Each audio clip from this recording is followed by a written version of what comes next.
Hello, this is Professor White. We will look at inverse cotangent. Make sure that you watch the cotangent graph video before you do this video. Alright, so let's get started. We are going to start with the graph of cotangent. And if you remember, the cotangent looks like that and repeats. It has a period of pi, and it repeats every pi, something like that. And it's fairly simple to draw the picture of cotangent inverse.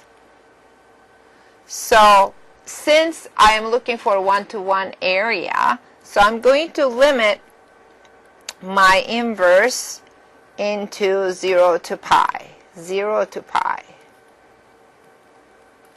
Okay? Alright, so let's look at the graph of cotangent. So if I go to 0 to pi, this goes, the red one is the graph of cotangent. It blows up all the way down. Okay? And right here, it is pi over 2, comma 0. Okay? The other thing that you need to remember, how is that going to work? This 0, pi over 2 to 0 is going to get reflected to 0 to pi over 2. Does that make sense? So this red gets reflected to 0 to pi over 2. And the vertical asymptote is going to get reflected to horizontal asymptote. So when I draw my cotangent inverse, it looks something like this. Okay? It kind of wiggles like that. And it's going to cut the y-axis at pi over 2. Well, that's good to know. And the other thing that you need to remember, you're supposed to stay 0 to pi area. So when you are taking cotangent inverse of something, the degree that you get is supposed to be 0 to pi. Okay, so let's put all that in the same graph. Here is cotangent. Let's do it in red. Here's cotangent. And here is y equals x in green. And the blue is cotangent inverse right here. So it goes all the way. It goes all the way. So the domain of cotangent inverse is negative infinity to infinity, but the range, that means you have to stay within 0 to pi. And we talked about that. Okay. The other thing, if you look at your calculator, your cotangent inverse is not built in. So you have to use this identity. So for the calculator purposes, so you need to, if you are taking cotangent inverse of something, you have to plug it in to your calculator, pi over 2 minus tangent inverse of x. Okay? This is for calculator purposes. So remember that. So let's go and take the cotangent inverse of negative rad 3.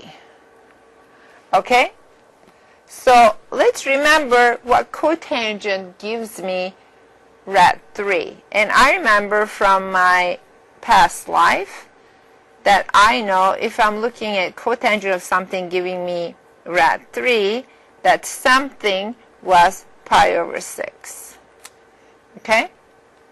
Let's look at that. That means this is going to be pi over 6 and a cotangent, and I'm supposed to be right here.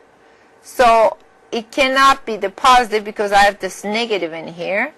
So I am supposed to be right here then. Okay? Because that's where my cotangent is going to be negative. So it's positive here, negative there. Okay? So it has to be here, and my reference angle is pi over 6. Okay? But remember, I'm supposed to go from 0 to pi. So how am I going to do that? So I need this angle, 0 to pi. So it's going to be pi minus pi over 6, which is the same as 6 pi over 6 minus pi over 6, which is going to be 5 pi over 6. Oh, I see. So the answer is simply 5 pi over 6 here. Now, let's say I am going to use my calculator. So let me get the calculator in there.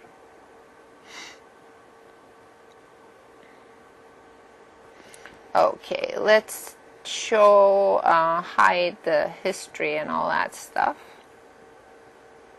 Okay, so I know that I'm supposed to take cotangent.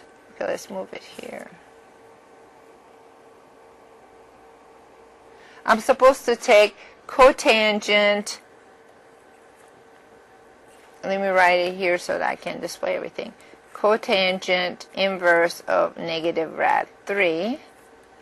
So if I do that in a calculator, that is supposed to give me pi over 2 minus tangent inverse of negative rad 3. Okay? According to this formula here. So let's get that. So I'm going to go pi over 2, which is right here. I am blind. Here is. I'm going to enter 3.1 for a second. I'll see. All right. It's going to be 3.14 divided by 2 minus tangent inverse. Where's my tangent inverse? Right here. That I can see that. Negative rad 3. All right. Left, right, left. Okay, I need one more parentheses right here. Okay, here we go. And that gives me 5 pi over 6. Does that make sense? Yeah, 5 times 3, 15 divided by 6 is about between 2 and 3. Very good. That's approximately, if I could see my pi button, I could just do it exactly. But what is important to know is make sure that you use this formula here. This formula here when you do your calculator problems, and make sure that your calculator is set in radian mode. And let me show you where that is. The radian mode is going to be a mode, and then you have to go to radian right here to be able to do this properly. Make sure that you don't plug in numbers while your angle is set in the degree mode.